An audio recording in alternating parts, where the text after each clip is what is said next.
దేవుని సన్నిధిలో ప్రతి ఉదయం మనం ఇలా కలుసుకొని దేవుని యొక్క వాక్యాన్ని మనం నేర్చుకుంటూ మన విశ్వాసం జీవితాన్ని మెరుగుపరుచుకోవడానికి మన తండ్రి అయిన దేవుడు మనందరికీ అనుగ్రహించినటువంటి గొప్ప అవకాశాన్ని బట్టి దేవునికి మన కృతజ్ఞతాస్తుతులు తెలియపరుస్తూ ఉన్నాను.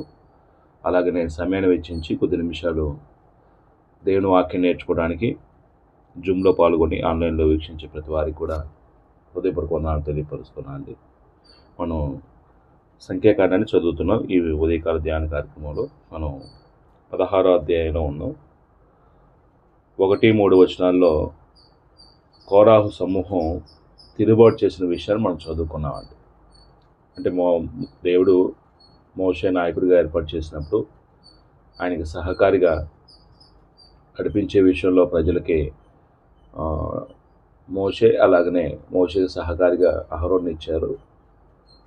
అప్పుడు ఈ మోషే అహరోన్ యొక్క యాజకత్వం మీద నాయకత్వం మీద తిరుగుబాటు వచ్చేసింది.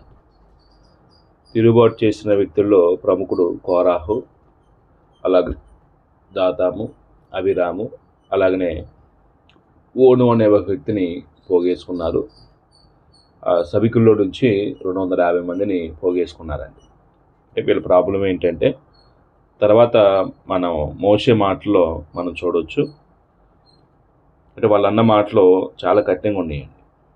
వాళ్ళు అన్న మాట ఏంటంటే అంటే సర్వ సమాజం అంతా పరిశుద్ధమైందే, అందరూ పరిశుద్ధులే. వాస్తవానికి అందరూ పరిశుద్ధులైనప్పటికీ కూడాను దేవుడు అందరికీ నాయకత్వం ఇవ్వలేదు. నాయకులు ప్రత్యేకమైన పని నిమిత్తం ఏర్పాటు చేయబడ్డవారు. దేవుడు మోషేని, అహరోన్ని అట్లాగా కొంతమందికి కొన్ని పాత్రలు ఇచ్చాడండి. ఇప్పుడు వీళ్ళ ప్రాబ్లం ఏంటంటే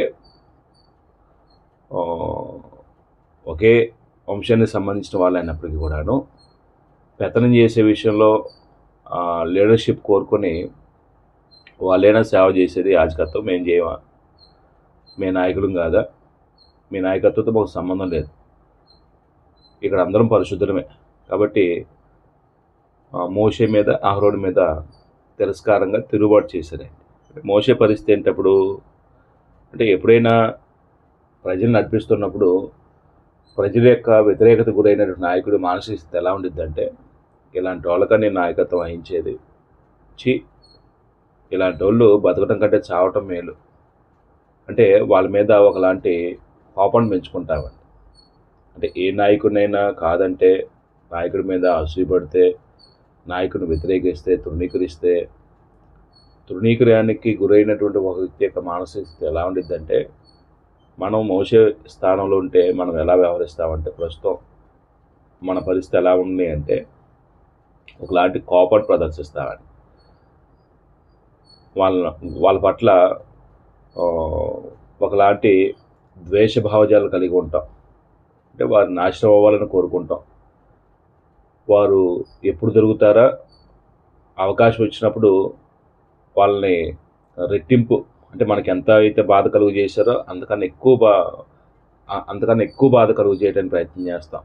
అప్పటి వరకు వాళ్ళతో ఫ్రీగా మాట్లాడిన వ్యక్తులను కూడా మనం ఎలా ఉంటామంటే వాళ్ళంటే కొంచెం దాన్ని ఏమంటారంటే అండి అంటున్నట్టుగా ఉంటామండి. అంటే కొంచెం గుర్రుగా ఉంటామండి. ఒక మాట చెప్పాలంటే సరిగ్గా మాట్లాడం, సరిగ్గా వాళ్ళతో సహవాసం చేయం, వాళ్ళతో కలవటానికి ఇష్టపడం. అప్పటి వరకు ఉన్నటువంటి సంబంధాన్ని ఎప్పుడైతే వాళ్ళు వ్యతిరేకించారో ఆ వ్యతిరేకించిన వారి పట్ల మనం చాలా గురువుగా ఉంటామండి. అయితే మోషే యొక్క పరిస్థితి మాత్రం దానికి భిన్నంగా ఉందండి. మోషే ఏం చేశాడంటే సాగిలి పడ్డాడని. అంటే వాళ్ళేమో అసూయపడి మోషే అహరోనుల కంటే తామేం తక్కువ, మేము కూడా నాయకులవే, మేము కూడా గొప్పలవే అని కంపేర్ చేసుకొని తమ హెచ్చించుకున్న వారి పట్ల మోషే తృణీకరించిన వారి విషయంలో దేవుని సమక్షంలో వారి పక్షాన్ని విజ్ఞాపన చేస్తాడండి. మోషే తిరస్కరించి వాళ్ళకి వ్యతిరేకం మాట్లాడే వారి విషయంలో సాగిలి పడతాడండి. అక్కడ మాటలో 4వ వచనం చదువుతున్నప్పుడు చూస్తే మనం 1-3 వచనాలను చెప్పుకున్నాం. 4-11 వచనాలు ఈరోజు మనం ఆలోచించేద్దాం. 4-11 వచనాల్లో మోషే ఆ మాట విని సాగిలిపడాను. అంటే సాగిలిపడానంటే ఒకవేళ మన భాష చెప్పుకోవాలంటే చేతులెత్తి దండం పెట్టాడే.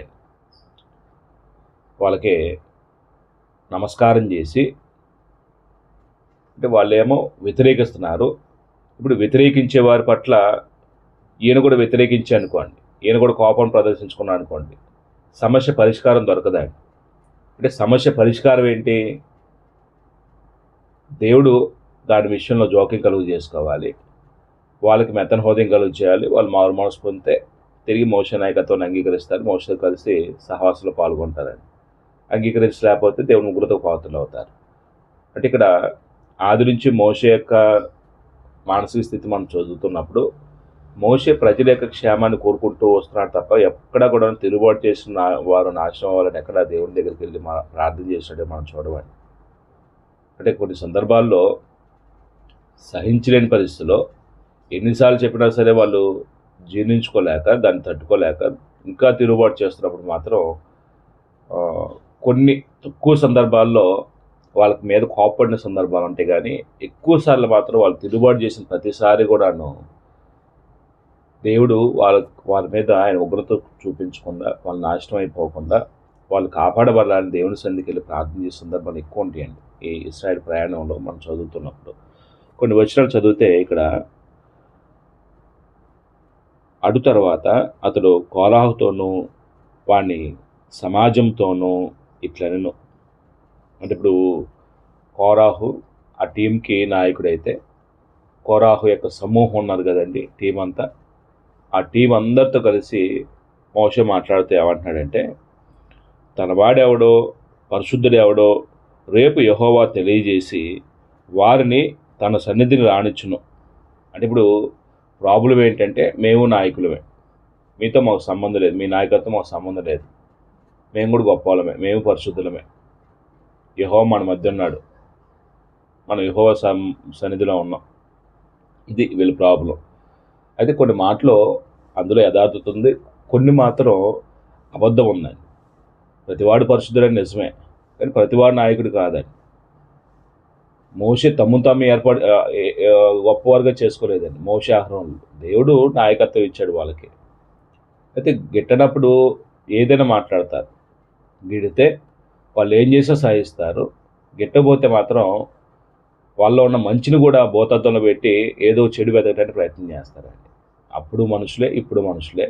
అప్పుడు వాళ్ళ వైఖరి అలాగనే ఉంది. ఇప్పుడు ఇంకెక్కువగా మితిమీరిన తెలివి వచ్చింది కదండి మనుషులకి, ఇంకెక్కువగా తెలివిగా మాట్లాడతారండి. ఇక్కడ కూడా జరుగుతుంది ఏంటంటే, వాని సమాజంతో ఇట్లనెను. తర్వాత క్షమించాలి, 5వ వచనం కదా, రైట్. తనవాడెవడో పరిశుద్ధుడెవడో రేపు యెహోవా తెలియజేసి వారిని తన సన్నిధికి రానిచ్చును. ఆయన తాను ఏర్పరచుకున్న వారిని తన ఎద్దకు చేర్చుకోను. అంటే దేవుడు ఎవరైతే ఏర్పాటు చేసుకుంటాడో వారిని ఆయన సన్నిధికి నడిపిస్తాడు. వారి సేవనే దేవుడు అంగీకరిస్తాడు. తాను గొప్పగా ఎంచుకొని దేవుని సన్నిధికి వచ్చి సేవ చేసినంత మాత్రం దేవుడు ఏం చేయడంటే అంగీకరించడండి. అంటే దేవుని దగ్గర ఒకటి ఉన్నటువంటి గొప్ప మనసు ఏంటంటే, అల్పుణ్ణి, అయోగ్యుణ్ణి, అపాత్రుని అనుకున్న వాడిని దేవుడు లేవనెత్తాడండి, తన పని కొరకు ఏర్పాటు చేసుకుంటాడు. అప్పుడు దేవుడి చేత ఎన్నిక చేయబడ్డ ఈ వ్యక్తి దేవుని పట్ల కృతజ్ఞతాభావంతో దేవుడు అప్పగించిన పనిని నమ్మకంగా చేస్తే రెట్టింపు ఘనతకి సన్మానానికి పాత్రగా దేవుడు అతన్ని ఎంచుతాడు. ఇది ఆది నుంచి మనం చూస్తాం. అల్పుల్లో నుంచే దేవుడు ఏం చేశాడండి, ఘనమైన స్థితికి కొంతమందిని నాయకుడిగా ఏర్పాటు చేసి తీసుకొచ్చినటువంటి సందర్భాలు మనం చూస్తాం. అయితే ఇక్కడ తన వారెవరో పరిశుద్ధుడు ఎవరో దేవుడే నిర్ణయిస్తాడు. అప్పుడు ఎక్కడ నిర్ణయిస్తాడు? ఆయన సన్నిధికి వస్తే నిర్ణయిస్తాడు. అప్పుడు ఆయన సన్నిధికి ఎలా రావాలో మోషే చెప్తున్నాడండి, చూద్దాం ఒకసారి. వాణ్ణి తన సన్నిధికి రానిచ్చును, ఆయన తాను ఏర్పరచుకున్న వాడిని తన యొద్దకు చేర్చుకొనును. ఇలాగ చేయడి ఏం చేయాలంటే 6వ వచనంలో, కోరాహును అతని సమస్త సమూహంనైనను మీరును దోపార్తులు తీసుకొని వాటిలో అగ్ని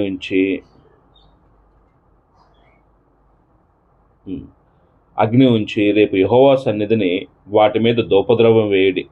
అంటే ఇప్పుడు పరిశుద్ధ స్థలంలో దోపవేదిక ఉండేది కదండి, ఆ దోపవేదిక దగ్గరికి ఆ దోపార్తుల్లో నిప్పులుంచి దూపవేది దగ్గర తీసుకొచ్చి ఆ దూప సువర్ణాన్ని నిప్పుల మీద ఉంచినట్లయితే దేవుని దూపం వెలుగుతుంది. ఆ దూపం పరిమళ ధూపద్రవ్యం కాబట్టి దేవునికి ఇంపైన సువాసనగా ఉండిద్ది. అయితే ఇక్కడ దేవుడు అంగీకరించడం అనేది ఎవరిని యాక్సెప్ట్ చేస్తాడో ఆయన సన్నిధిలో సేవ చేయడానికి, గుడారంలో సేవ చేసే యాజక ధర్మాన్ని దేవుడు ఎవరికి ఇస్తాడో వాళ్ళ పట్ల ఒక సిగ్నల్, అంటే ఒక సూచన చూపిస్తాడు. ఇప్పుడు దేవుడే నిర్ణయించాలి. అప్పుడు ఏం జరుగుతుంది ఇక్కడ ఒకసారి చూద్దాం. 6వ వచనంలో, ఇలాగ చేయడి, కోరాహును తన సమస్త సమూహంనైనను మీరును దోపాటులు తీసుకొని వాటిలో అగ్ని ఉంచి రేపు యెహోవా సన్నిధికి వాటి మీద ద్రౌపద్రవ్యం వేయడి. అప్పుడు యెహోవా ఏ మనుషుని ఏర్పరచుకొనునో వాడే పరిశుద్ధుడు. లేవి కుమారులారా, మీతో నాకు ఇక పని లేదు. అంటే మీరు మా మీద ఇట్లా దెబ్బలాడుతున్నారు కదా, ఇప్పుడు నేను మీతో దెబ్బలాడి మీ స్థాయికి నేను దిగజారలేను, మీతో మాకు సంబంధం లేదు. అంటే ఇలాగ తక్కువ స్థాయి కలిగిన వారు మాట్లాడుతున్నప్పుడు వాళ్ళ వల్లే మాట్లాడితే మన స్థాయి కూడా ఏమైపోద్ది, తగ్గిపోయిద్ది. అంటే దేవుడు కుమారుడు, సర్వోన్నతుని దేవుని కుమారుడికి మనం లోకాసువార్త 6వ అధ్యాయంలో మనం చదువుకున్నాం ఇంతకుముందు కూడా, మీరును సర్వోన్నతుని దేవుని కుమారులాగా ఉన్నట్లనే మాట చూస్తాం చూడండి. అంటే సర్వోన్నతుని దేవుని కుమారుడికి ఒక వ్యక్తిత్వం ఉండిద్ది. ఆ వ్యక్తిత్వానికి తగినట్లుగా దేవుడు తన వ్యక్తిత్వాన్ని మనుషుల కొరకు మార్చుకోడు ఎప్పుడు కూడాను. దేవుని కుమారులమైన మనం కూడాను మార్పు చెందని దేవుని యొక్క వ్యక్తిత్వం ఎలా ఉండిద్దో, ఎదుటివారి చర్యలను బట్టి దేవుడు ఎప్పుడు మారిపోడాడు. మనం ప్రేమిస్తేనే ప్రేమిస్తాడా దేవుడు, మనం ఏదైనా సహాయం చేస్తే సహాయం చేస్తాడా దేవుడు, మనం ఇస్తేనే దేవుడు మనకి ఇస్తాడా? అంటే దేవుడికి ఒక వైఖరి ఉండిద్ది, వ్యక్తిత్వం ఉండిద్ది. ఆయన ఇండివిడ్యువాలిటీ కలిగిన వాడే. ఏదైనా తన దగ్గర నుంచి ప్రారంభమైంది, దేవుని దగ్గర నుంచే. ఇవ్వటం కానీ, ప్రేమించడం కానీ, సహాయం చేయటం కానీ, క్షమించడం కానీ, ఆదరించడం కానీ. అంటే మనం చేస్తేనే దేవుడు చేయడండి. నువ్వు చేసినా చేయకపోయినా ఆయన స్వభావాన్ని బట్టి ఆయన ఏం చేస్తాడంటే అందరికీ ఉపకారం చేస్తూ ఉంటాడు. సర్వోన్నత దేవుని కుమారులు కూడా ఎలా ఉండాలంటే ఇండివిడ్యువాలిటీ కలిగి ఉండాలండి, సొంత వ్యక్తిత్వం కలిగిన వారు ఉండాలి. అంటే ఆ వ్యక్తిత్వం ఎలాంటిదే ఉండాలంటే మార్పు చెందేదే ఉండకూడదండి. మనిషిని బట్టి, ప్రాంతాన్ని బట్టి, స్థానాన్ని బట్టి మారిపోయేదే ఉండకూడదు. ఇక్కడ కూడా మోషే అన్న మాటలను బట్టి మనం అర్థం చేసుకుంటే 7వ వచనంలో, అప్పుడు యెహోవా ఏ మనిషిని ఏర్పరచునో వాడే పరిశుద్ధుడు. లేవి కుమారులారా, మీతో నాకు ఇక పని లేదు. అంటే ఇలాగా వ్యతిరేకించే వారితో మనం కూడా వ్యతిరేకిస్తే వారి స్థాయికి దిగజారిపోతాం. కాబట్టి ఇప్పుడు దేవుని సన్నిధికి తీసుకొచ్చిన తర్వాత ఆ సమస్యను దేవుడిని చెప్పుకోవాలి. ఇంకా వాళ్ళతో సంబంధం ఏం లేనట్టుగా మోషే అంటున్నాడు, మీతో సంబంధం లేదు, దేవుడే నిర్ణయిస్తాడు ఎవడు పరిశుద్ధుడు, ఎవరైనా సన్నిధిలో నిలబడాలో, ఎవరైనా సేవ చేయాలో. ఇప్పుడు మమ్మల్ని మేము గొప్పగా ఎంచుకునే అవసరం లేదు, మిమ్మల్ని మీరు గొప్పగా ఎంచుకునే అవసరం లేదు, దేవుడు నిర్ణయిస్తాడు. అప్పుడు మరియు 8వ వచనంలో, మరియు మోషే కోరాహు ఇట్లెన్నో, లేవి కుమారులారా వినుడి, తన మందిర సేవ చేయుటకు యెహోవా మిమ్మును తన యొద్దకు చేర్చుకొనుటయు మీరు సమాజం ఎదుట నిలిచి వారు చేయవలసిన సేవ చేయనట్లు ఇశ్రాయేలు సమాజంలో నుండి మిమ్మల్ని వేరుపరచుటయు మీకు అల్పంగా కనబడునా. అంటే ఇప్పుడు ఈ కోరాహు ఏ గోత్రానికి సంబంధించిన కుటుంబం నుంచి వచ్చిన వాడండి ఈ వచనం ప్రకారంగా సోదరులారా? ఈ కోరాహు ఏ గోత్రానికి సంబంధించిన వాడు? లేవి గోత్రానికి సంబంధించిన వాడు. లేవీలు దేవుని సన్నిధిలో సేవ చేయడానికి నియమించబడలేదా? లేవి కుటుంబం నుంచి వచ్చిన వారు అంటే లేవీలు దేవుని సన్నిధిలో సేవ చేయడానికి యోగ్యులే, దేవుడే వారిని ఏర్పాటు చేసుకున్నాడు. అంటే లేవీలో నుంచి దేవుడు మళ్ళీ ఏం చేశాడు, యాజకుని ప్రత్యేకించాడండి. అందుకే తర్వాత అంటాడు మోషే ఇక్కడ 9వ వచనంలోనేమో, మీరు సర్వసమాజం ఎదుట నిలిచిన వారు చేయవలసిన సేవ చేయనట్లు ఇశ్రాయేలు దేవుడు ఇశ్రాయేలు సమాజంలో నుండి మిమ్మల్ని వేరుపరచుటయు మీకు అల్పంగా కనబడునా. అంటే దేవుడు ఇశ్రాయేలు సమాజం నుంచి లేవీలను ఏం చేశాడు, వేరుపరిచి గుడారపు సేవ విషయంలో లేవీలు ఏ పాత్ర అయితే ఉందో ఆ పాత్ర దేవుడు వారికి అప్పచెప్పాడండి. మనం లేవీకాండం చదివినప్పుడు చెప్పుకున్నాం. అప్పుడు ఆ లేవీలు చేయవలసినటువంటి పనులు, వారికి దేవుడు ఇచ్చినటువంటి విధులను వారు ఏం చేయాలంటే సమర్థవంతంగా నిర్వర్తించాలి. ఇప్పుడు వీళ్ళ ప్రాబ్లం ఏంటంటే దేవుడు ఇవ్వని దానికి ఆరాటపడుతున్నారు. దేవుడు మనని దాని కొరకు వీళ్ళు ఆరాటపడి చేయడానికి పూనుకుంటున్నారు. ఇప్పుడు ఇక్కడ ఏమంటున్నారంటే ఇది అల్పంగా చూస్తున్నారు, దేవుడు ఇచ్చిన దాన్ని ఇవ్వని దాన్ని ఘనంగా చూస్తున్నారు. అంటే ఇది మన ప్రాబ్లం కూడా ఉండిద్దేమో. ఇక్కడ కూడా మనం నీతి నేర్చుకోవాల్సింది ఏంటంటే, ఇప్పుడు దేవుడు మన సామర్థ్యాన్ని బట్టి కొన్ని తలాంతులు ఇస్తాడు. ఇప్పుడు ఆ సామర్థ్యం మేరకి తలాంతు డెవలప్ చేసుకోవాలి. కానీ దేవుడు ఇవ్వని దాని కొరకు మనం ఏం చేయకూడదు, ఆరాటపడకూడదు, నేను చేస్తున్నాను. అందుకే మన రోమపత్రిక 12వ అధ్యాయం కానీ మనం చదువుతున్నప్పుడు ఒకడు ఎంచుకున్న దానికంటే ఎక్కువగా ఎంచుకోకూడదు అంటాడండి. అంటే నేను ఎంతవరకు సామర్థ్యం ఉందో, నేను ఎంతవరకు ఓ పాత్ర దేవుడు అప్పగించిన పని చేయగలను అంతే నేను ఎంచుకోవాలి తప్ప నేను చేయలేని దాన్ని నేను చేస్తానని ముందుకు రాకూడదండి.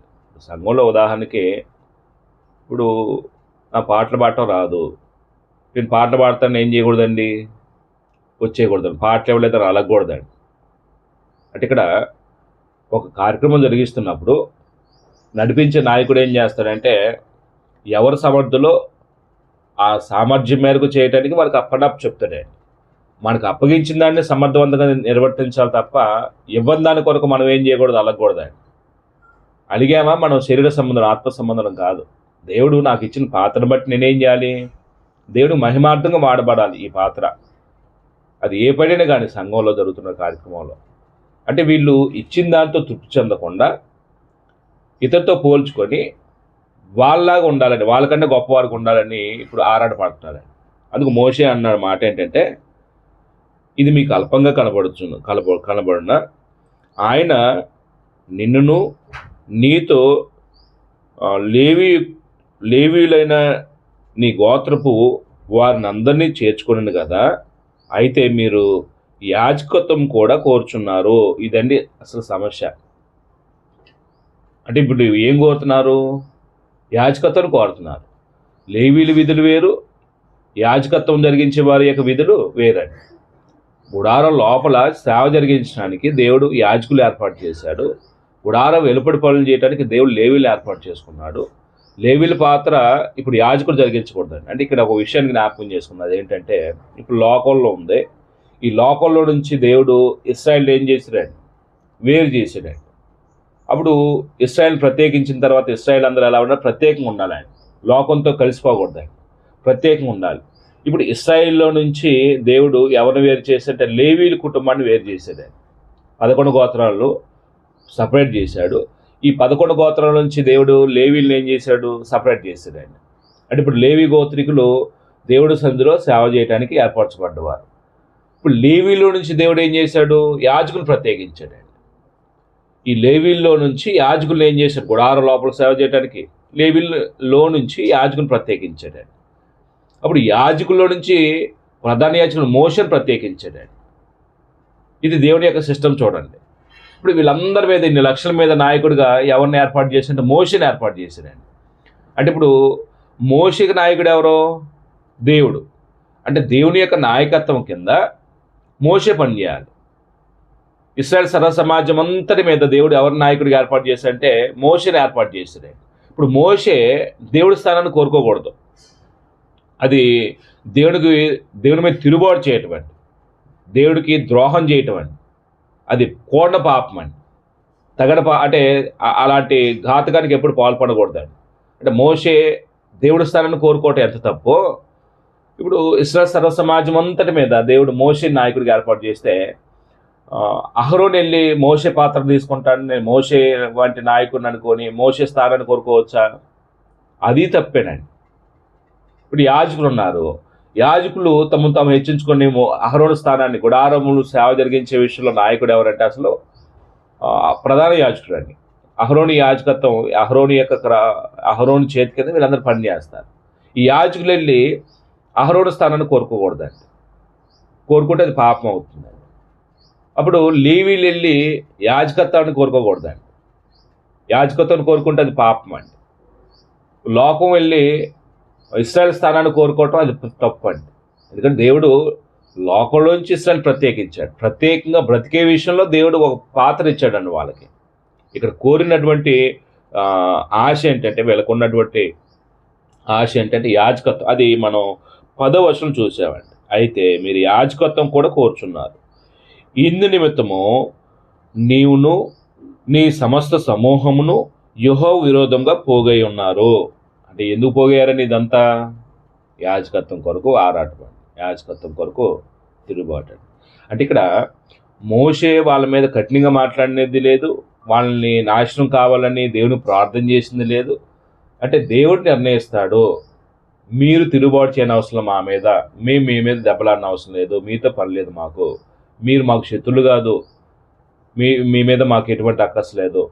దేవుడు నిర్ణయిస్తాడు ఎవడు పరిశుద్ధులు, ఎవడు తన వారు, ఎవరు తన సందులు నిలవాలో, ఎవరు తన సేవ చేయాలో. కాబట్టి రేపు మీ దోపార్తులు తీసుకురండి, నిప్పుల నుంచి తీసుకురండి. దూపచువర్ణం దూపం వేసినప్పుడు దేవుడు ఆయన సన్నిధిలో నిర్ధారణ చేస్తాడు ఎవడు పరిశుద్ధుడు అనేది, ఎవరి సన్నిధిలో ఎవరు ఆయన సన్నిధి నిలబడాలని. అప్పుడు ఈ పేరడ మనం ఏ మాట చేత గుర్తుపెట్టుకుందామండి? ఈ పేరడ మనం ఏ మాట చేత గుర్తుపెట్టుకుందాం అంటే, మోషే కోరాహుతో దోపార్తుని తీసుకొని దేవుని సన్నిధికి రమ్మని చెప్పుట. అంటే ఈ పేర మనం చదువుతున్నప్పుడు ఏం కనబడుతుందంటే, మోషే కోరహతో చెప్పిన మాటలు ఉన్నాయి. ఏం చెప్తున్నాడు? దోపాటులు తీసుకొని దేవుని సన్నిధికి రమ్మని చెప్పుట. మోషే కోరాహుతో దోపాటులు తీసుకురమ్మని, దోపాటులు తీసుకొని దేవుని సన్నిధికి రమ్మని చెప్పుట. దోపాటులు తీసుకొని దేవుని సన్నిధికి రమ్మని చెప్పుట. అంటే ఈ భాగంలో ఒక నీతి నేర్చుకుందామండి. అంటే నాయకుడిగా నాకు అర్థమైందంటే, ప్రజలు ఆత్మ సంబంధమైనటువంటి భావజాలాలు లేని పరిస్థితిలో ఉన్నప్పుడు, శరీర సంబంధాలుగా ఆలోచన చేసి శరీర సంబంధాలు మాట్లాడుతున్నప్పుడు, నాయకుడు ఎప్పుడు కూడాను ప్రజల నాశనాన్ని కోరుకోకూడదండి. అంటే ప్రజల యొక్క బాగును కోరుకునేవాడు నాయకుడు. అది నేడు సంఘాల్లో సువార్తలు కానీ, సంఘ పెద్దలు కానీ, విశ్వాస సంబంధమైన జీవితంలో అల్పమైన స్థాయి కలిగిన వాళ్ళు శరీర సంబంధంగా ఆలోచన చేసి మాట్లాడుతుంటారు కదా, ఆ మాటలు పట్టించుకోకూడదండి. పట్టించుకోని అవసరం లేదు. ఎందుకంటే దేవుడు చూసుకుంటాడండి వాళ్ళందరి విషయంలో. మనం కూడా కొన్ని సందర్భాల్లో వాళ్ళు ఇలా అంటున్నారు, వీళ్ళు ఇలా అంటున్నారని కూర్చొని మనం మానసికంగా కుమిలిపోతామండి. మనం ఎవరేదైనా పట్టించుకునే అవసరం లేదండి. ఆత్మ సంబంధులు అయితే, ఆత్మ సంబంధం ఎదుగుతున్న వారైతే వాళ్ళ స్థాయి అంతేనని వదిలిపెట్టేస్తారు. ఇప్పుడు శరీర సంబంధులు అయితే ఏం చేస్తారంటే, వాళ్ళ అన్న మాటలను బట్టి మనసులో ఒకలాంటి కక్ష సాధింపు చర్య తీసుకోవడానికి గురుగా ఉంటారు, కోపాన్ని పెంచుకుంటారు, అవకాశం కొరకు ఎదురు చూస్తారు, వాడి సంగతి తంతు చూస్తానని మనసులో అనుకుంటాడు, లేకపోతే రోడ్డు ఎక్కుతారండి, ఇద్దరు కూడా కొట్టుకుంటారండి. అంటే పరిశుద్ధ జీవితం విషయంలో చాలా జాగ్రత్తగా ఉండాలన్నమాట. అంటే ఇప్పుడు తర్వాత ఏం జరిగిద్ది? వాళ్ళు దోపార్తలు తీసుకొచ్చినప్పుడు దేవుడు దాన్ని ఎవరిని అంగీకరిస్తాడో, అప్పుడు వాళ్ళు చేసిన తిరస్కారాన్ని బట్టి దేవుడు వారిని ఎలాగ చంపేస్తాడో, తర్వాత యాజకత్వంలో ఎప్పుడూ సమస్య రాకుండా ఉండటానికి దేవుడు ఒక సూచన గుడారంలో ఎలాంటిది చర్య తీసుకుంటాడో మనం 17వ అధ్యాయంలో ఈ 2 అధ్యాయాలు చదువుతాను. నేను ముగిస్తాను. ఈ భాగంలో మీకు అర్థమైన నీతి సూత్రం ఏదైనా ఉంటే ఒకళ్ళు ఎవరైనా చెప్పండి, లేకపోతే ముగించుకుందాం. ఈరోజు చదువుకున్న భాగంలో మీకు ఏదైనా అర్థమైతే ఒక మాట చెప్పండి, లేకపోతే నేను ముగిస్తాను, క్లోజ్ చేస్తాను.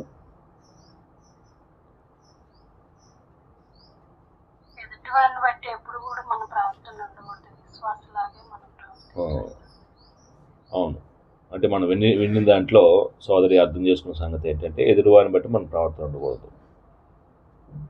మోషే ఆయన తిరుగుబాటు చేసిన వారి విషయంలో సాగిలపడి వారి నాశనం కోరుకోకుండా దేవుని దగ్గర నుంచి సమాధానం కోరుకుందామని వెళ్ళాడు. ఈయన వెళ్ళి తిరుగుబాటు చేయలేదండి, ఈయన వ్యతిరేకంగా మాట్లాడలేదండి. మనం ఎదుటోళ్ళు ఇలా ప్రవర్తించారు కాబట్టి తప్పేంటి, మనం ప్రవర్తిస్తే వాళ్ళు అన్నారు కాబట్టి నేను అన్నాను తప్పేంటి, వాళ్ళు ఇలా చేశారు కాబట్టి నేను చేసిన తప్పేంటి అని మనం సమర్థించుకుంటాం. అంటే మనం స్పిరిచువాలిటీలో ఎదుగుదల లేకపోతే మనం ఇలా సమర్థించుకుంటామండి. వాళ్ళు చేస్తే తప్పు లేదా, నేనంటే వచ్చిందా అని అంటామండి. వాళ్ళు శరీర సంబంధులేమో, వాళ్ళ విశ్వాస స్థాయి అల్పమైందేమో, వాళ్ళు ఆత్మ సంబంధంగా ఆలోచించే మనసు లేని వాళ్ళేమో. వాళ్ళ స్థాయి అంతే కాబట్టి మరి నీ స్థాయి ఏంటి? వాళ్ళు అన్నారని మనం అంటే, వాళ్ళు చేశారు కాబట్టి మనం చేస్తే, వాళ్ళు అంత చేశారని మనం గురుగా పెట్టుకొని వాళ్ళ పట్ల వ్యతిరేకంగా ఉంటే మన స్థాయి ఎప్పుడు పెరిగిద్ది ఇంకా? ఆత్మీయంగా పెరగడానికే కదా మనం వాక్యం వినేది. నీ అభివృద్ధి అందరికీ తేటగా కనబడి నిమిత్తం అంటాడండి తిమోతి పత్రికలో. ఎప్పుడు కనబడుద్ది మన అభివృద్ధి అనేది? ప్రేమించేవాడిని ప్రేమిస్తే అది అభివృద్ధా? ఇచ్చేవాడికి ఇస్తే అది అభివృద్ధా? వాళ్ళు కాదన్న వాడిని, తృణీకరించిన వాడిని కూడా ప్రేమించడం, మనం ద్వేషించేవాడి కొరకు కూడా ప్రార్థన చేయటం, మన కీడు కాంక్షించిన వారి కొరకు కూడా మేలు కోరుకోవటం, అది మన అభివృద్ధి అని. నీ అభివృద్ధి అందరికీ తేటగా కనబడి నిమిత్తం అంటాడు. అంటే అది మన అభివృద్ధి అనేది వేషధారణతో కూడిందే ఉండకూడదు. మనుషులందరి ముందు ఒకలాగా, లేనప్పుడు ఒకలాగా, అది నటన అయిద్దండి, వేషధారణ అయిద్దండి. కాబట్టి మన స్థాయి, విశ్వాస స్థాయి పెంచుకుంటే మన జీవితాన్ని బట్టి దేవుడు మహిమపరచబడతాడు. స్థాయి పెరగకపోతే మాత్రం మనం విన్న వాక్యం కానీ, మనం చదువుతున్న వాక్యాలు కానీ, మనం చేస్తున్న బోధ కానీ అది నిష్ఫలమండి. దానివల్ల మనకి ఉపయోగం ఏమీ లేదు. రైట్, నేను ముగిస్తాను. ప్రార్థన చేసుకున్నాను. సోదరులు సమయం ఇస్తున్నాను.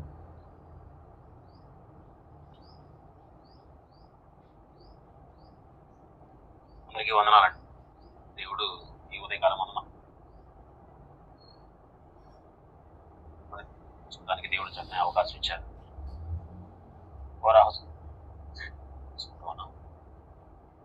ఎప్పుడు మాట్లాడకూడదు. దేవుడు ప్రతి ఒక్క వ్యక్తి బట్టి సంస్థ వారి సామర్థ్యాన్ని బట్టి అనుగ్రహిస్తారు. అది మనం గ్రహింపు కలిగి ఉంటుంది. మంచి విషయాలు మనం నేర్చుకుంటూ ఉన్నాం. నేర్చుకున్న విషయాలను వదిలేయకుండా అందులో నీతిని పట్టుకొని మన జీవితాలకు అన్వయించుకుంటూ ఆ నీతిని చేద్దాం. సంధించిన దేవునికి వందనాలు చెల్లిస్తూ మనకు వాక్యాన్ని అందించిన సహోదరునికి వందనాలండి. ఎవరైనా అందుబాటు చేయడానికి సహోదరులు నేనండి మహిళలు చేసుకునివలసిందిగా కోరుతూ ఉన్నాను. ప్రార్థన చేసుకుందామండి. కృపాసత్య సంపూర్ణకు మా తండ్రి, కనికర స్వరూపుడకు మా దేవ, భూమిని ఆకాశమందరి సమస్తమును సృష్టించి నీతి న్యాయములు అనుసరించి నడుచుకోవడానికి మానవులైన మాకు మీరు ఇచ్చినటువంటి కుమారత్వాన్ని బట్టి మీకు కృతజ్ఞతలు తెలియపరుస్తున్నాం. దేవా, క్రీస్తు ద్వారా మాకు అనుగ్రహిస్తున్న ప్రతి ఆత్మీయ ఆశీర్వాదాలు మేము వినియోగించుకొని క్రీస్తు చేస్తుంది మేము సంపూర్ణకు సాగిపోగలిగే భాగ్యం మాకు కలుగు చేయండి. ప్రతి ఉదయము మీరు ఇచ్చిన అవకాశాన్ని బట్టి ఇలాగ మీ సన్నిధిలో పాల్గొని మేము వాక్యం నేర్చుకుంటూ మా ఆత్మీయ జీవితాన్ని వాక్య క్రమం చొప్పున కట్టుకోగలిగే భాగ్యం కలుగు చేసినందుకు స్తుతులు స్తోత్రం తండ్రి. మేము ఏ సంగతులు అయితే వింటూ ఉన్నామో మేము నేర్చుకుంటూ ఉన్నామో, నేర్చుకున్న విషయాలకి విధేయతలై ఆత్మీయంగా మేము బ్రతుకుతూ మరికొందరు బ్రతికించే విషయంలో జ్ఞాన హృదయం మాకు కలుగు చేయండి. ఇలాగా కొంతమందితో సహోదరులు సోదరులు సమయాన్ని వెచ్చించి ఇలాగ జూమ్లో పాల్గొని ఆన్లైన్లో మేము మాట్లాడున్నారు. వెత్తబడుతున్నటువంటి ఈ సంగతులు మా హృదయాల్లో నాటబడి మీరు కోరుకునే ఫలవంతమైన జీవితం జీవించగలుగుటకు సహాయం దయచేయండి. ఏ పాపానికి చోటు ఇవ్వకుండా నీతి ప్రవర్తన కలిగి మేల్కొని బ్రతికే భాగ్యం. మరొకసారి ఆయన ఈ దినచర్యలన్నింటిలో కూడా మీరు తోడే ఉండి, ఆయన గుంటూరులో సోమవారం జరిగే బైబిల్ తరగతి విషయంలో కూడా మీరు తోడే ఉండండి తండ్రి. ఆత్మ సంబంధమైన విషయాలు నేర్చుకుంటూ మా విశ్వాస సంబంధమైన జీవితాన్ని మెరుగుపరుచుకోగలుగుటకు మీ యొక్క సహాయ సహకారాలు మాకు అనుగ్రహించుకొని ప్రార్థన చేస్తాం తండ్రి. కృప చూపించండి, మమ్మల్ని ఆదుకునండి. మీరు ఇచ్చిన గొప్ప భాగ్యం తండ్రి. ఇలాగ మేము ప్రతిరోజు ఇలా కలుసుకొని వాక్యం నేర్చుకోవటం ఆయన అవకాశం అనేకులకు మీరు ఇస్తూ ఉన్నప్పటికీ ఆయన కొద్దిమంది మాత్రమే దాన్ని వినియోగించుకుంటూ ఉన్నారు. కొంచెం భక్తిగా బ్రతకాలని ఆయన ఆ భక్తిని అభివృద్ధి చేసుకోవడానికి ఆశతో ఆయన సాధన చేస్తూ ఇలాగా ఈ జూమ్లో పాల్గొని మేలు పొందుతున్నటువంటి ప్రతి వారిని మీరు దీవించండి. ఆయన ఈ మేలు అనేకులు పొందుకోవాలని అనేక కొరకు ప్రార్థన చేస్తున్నాం. సమయాన్ని కొంతమంది ఆయన ఉన్నప్పటికీ కూడా ఆయన అనవసరమైన వాటికి కాలాన్ని వెచ్చిస్తూ ఆయన ఆత్మీయంగా బలహీనైపోతూ ఉన్నారు. ఆయన ఆ మనస్తత్వాన్ని మార్చుకొని అవకాశాన్ని వినియోగించుకోగలిగే భాగ్యం ఇవ్వండి. మా పై నాయకులు, అధికారులు, పాలకులను మీరు దీవించండి. ప్రార్థనాస్తులు కలిగిన ప్రతి ఒక్కరిని మీరు దీవించి ఆస్వాదించండి. మీ మేలు చేత అందరి హృదయం తృప్తి పొందండి. తృప్తి పొందింపు చేస్తాను నమ్మతో విశ్వసిస్తూ ఈ మనవులు యేసుక్రీస్తు వారితో శ్రేష్టమైన నామని ఎదుర్కొని ప్రార్థిస్తున్నాం తండ్రి. ఆమేన్. ప్రభునామములో మీ అందరికీ వందనాలండి. సోదరికి సోదరు వందనాలు బ్రదర్. అందరికీ వందనాలు. వందనాలు బ్రదర్. వందనాలు.